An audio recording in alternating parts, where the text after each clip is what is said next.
When you think of the prairies, what comes to mind?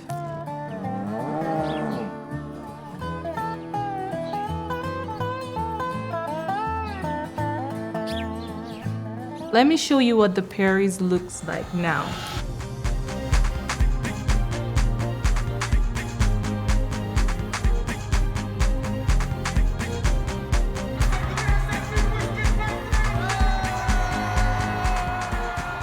So how did we get here?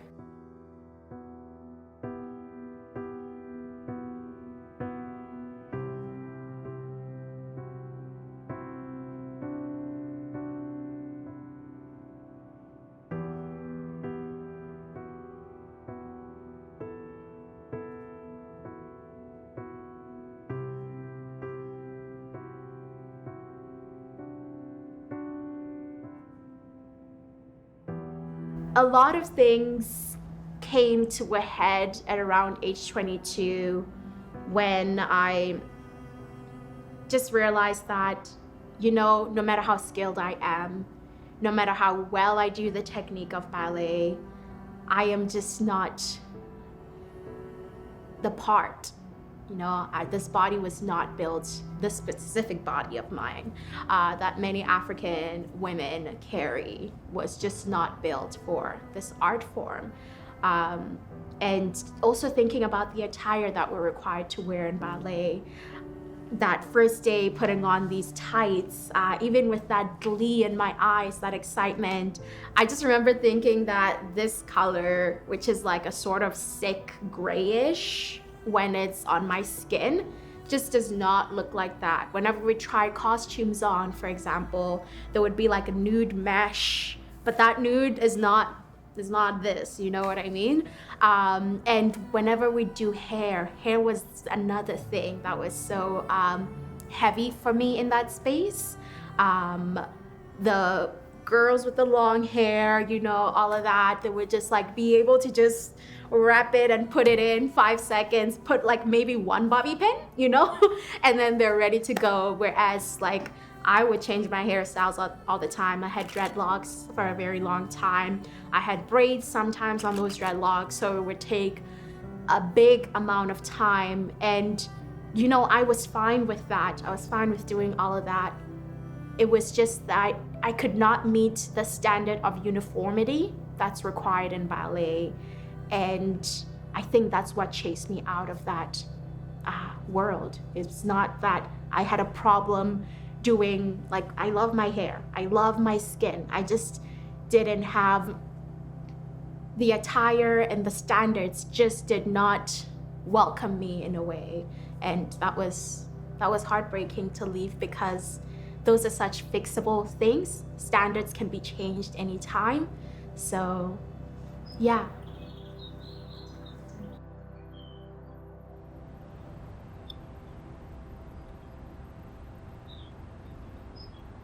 I arrived in Canada in 2012. However, I had to learn English. I did not know English. In school, everyone was older than me. I actually remember having to lie about my age to not feel so out of place, because I was 16 when I got my bachelor in Cameroon. And so not only I felt out of place, I was too young technically to be where I was. When I was going through my period of adaptation, I was looking for something that would make me feel closer to my culture, my home. I was looking for a way to feel like I belonged. I was looking for a space to exist. But at the same time, it was impossible to complain, because I also felt really grateful to be here. I was born and raised in Cameroon. I understood exactly the opportunities that were being offered to me, quote unquote, by being in Canada. So even at university, after having learned English somehow, it was still hard because of the language barrier. And one thing that is amazing with dance and being able to move is that I don't have to speak. I don't have to talk to feel like I belong. I was lucky enough to meet friends, and we formed a dance group. And during that period of time, I was going out, I was meeting different people from very diverse background from all over the place, which was a blessing. However, you know, I'll go to a country club. I know how to have fun. I'll go to a country club, hip hop club, or whatever.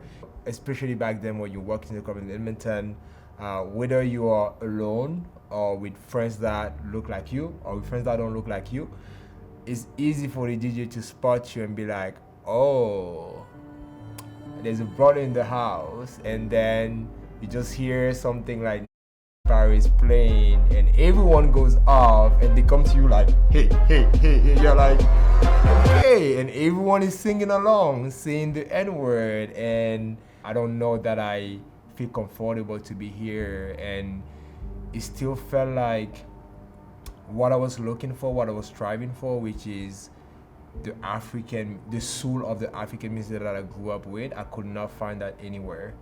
And so it was a perpetual search of trying to find that feeling. And yeah, it was impossible to find. So when I left ballet, I think I was about 21 or 22. I left with a mission to find Black folks who are dancing in other spaces. I found them in the most unusual places. I'd find them at these gatherings, for example. And what was so exciting about during that time was how we just gather in the most random places. For example, I remember how we formed this little troupe or something like that with a couple folks that we had just met through these gatherings and whatnot. And once a week or something like that, we'd gather in ECA in the University of Alberta. It's one of the buildings there. So we'd watch these videos of people in Ghana who were creating these dance moves, people in Nigeria who were creating these dance moves, and we'd be like, okay, pause the video right there. And then we'd learn, we'd be like, what do they do? And then after this, what do they do after? So that's how we'd practice these moves in the diaspora. And I think a lot of us here who started, who identify as Afrobeats dancers, instructors, started that way.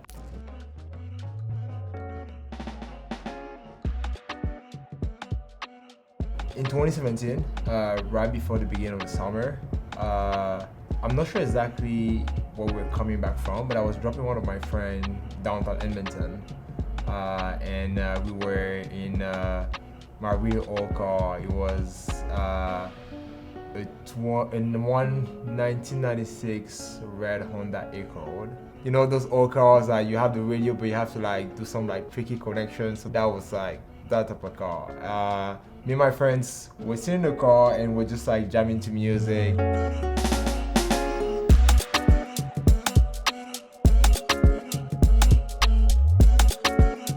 We were jamming, we were just having a good time, and then at some point the music stopped.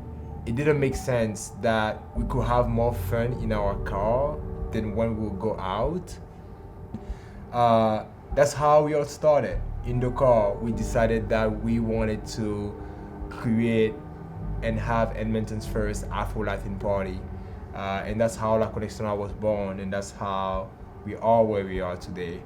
And it's really amazing to sometimes look back at that, because that first event that we organized, we brought together over 500 people on a Thursday night in Edmonton, where no one had ever done an Afro-Latin event. And so the impact was huge, and when that happened, I knew and I understood that we created something that was way bigger than us, because the amount of Black and brown people in the room just dancing, vibing, having a good time. I just never seen that many, especially youth, especially people not only that look like me, but look like they had the same, were in the same range as me. And so we knew we had started something that was beautiful. It was really a Zondo that really kick-started Afrobeats in the city, I think. It was around, 2017 or so. We started hearing it more in the hip-hop clubs, And I think the breaking point, or not even the breaking point, the really climax of Zonto really settling into Edmonton, into the prairies in general, were when Black folks started putting on their own events. So I'm thinking in the city, La Connectional, for example, when they started putting on their events, and Afrobeats was the main music of that party. So since then, Afrobeats has come here. It has settled. I think it's gonna be here for a long time.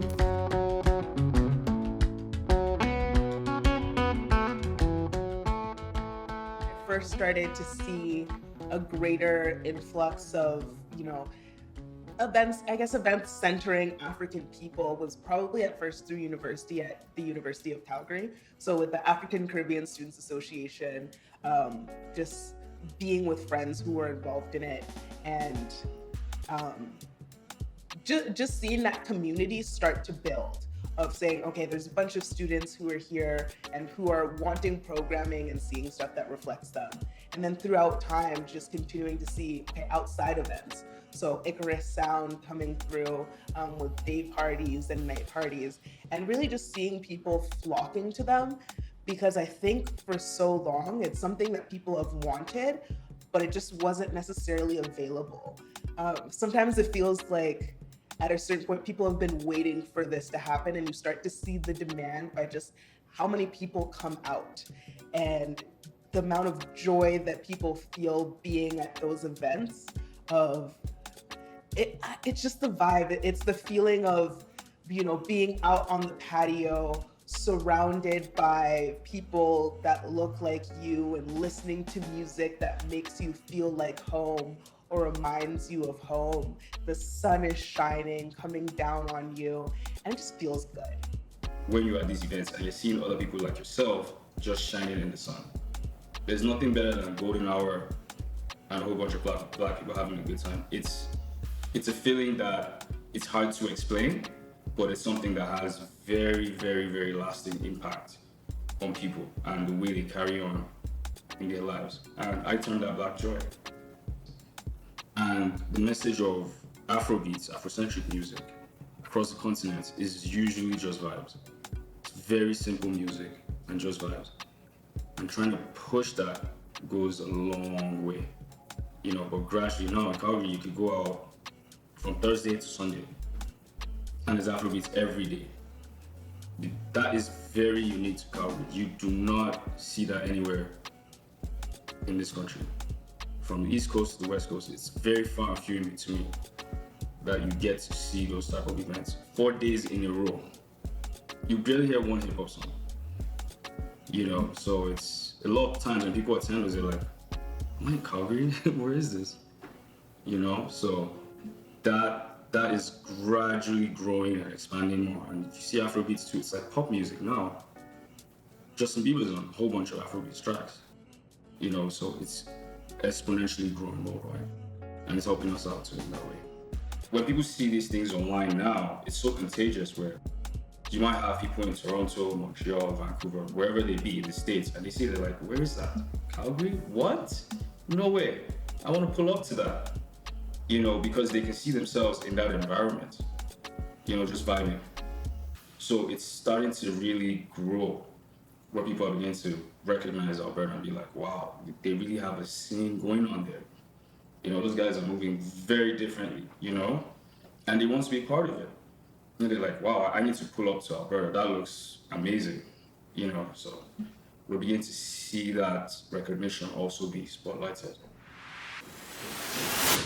Music has the ability, at least for me, music paired with movement, paired with community, has that feeling of bringing me home. It brings me memories. It brings me back to where I was born. I can smell the sea. I can hear the sounds of my grandma. We were in the kitchen, vibing to her own music, dancing to Bensikin.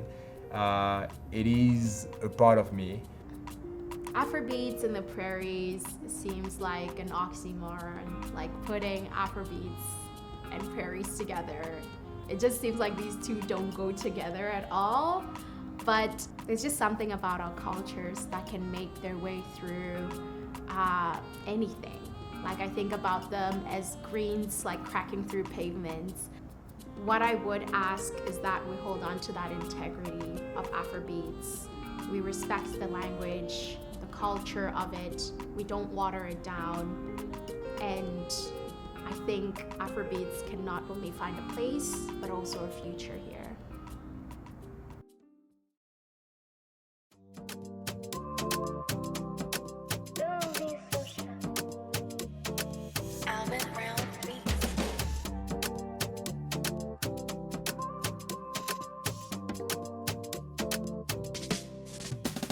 Let me tell you something about me, I'm different. 1 second I'm all feeling lifted, and that second I'm down, need my distance. Don't you come around with those feelings. She said that she's gonna change the way I feel. She wanna change the way I look at love. And if you commit, don't you switch up on me. My feelings aren't to be messed with. I don't need it, so why we talking? I don't need it, but I'm still searching. I don't need it, so why we talking? I don't need it, but I'm still searching. Maybe I'm a sucker for love. Maybe I, a sucker for love. A sucker for love. A sucker for love. Maybe I just need some space. Maybe this just ain't for me. But if the perfect lady come my way, maybe we drop everything, run away. No, they gon' just cause they don't relate. If you commit, my nigga, don't complain. Still tend to hesitate, but that don't mean inside I don't feel the same. I don't need it, so why we talking? So we talking, we won't waste time. I don't need it, but I'm still searching. I don't need it, so why we talking? I don't need it, but I'm still searching. Maybe I'm a sucker for love. Maybe I, a sucker for love. A sucker for love. A sucker for love.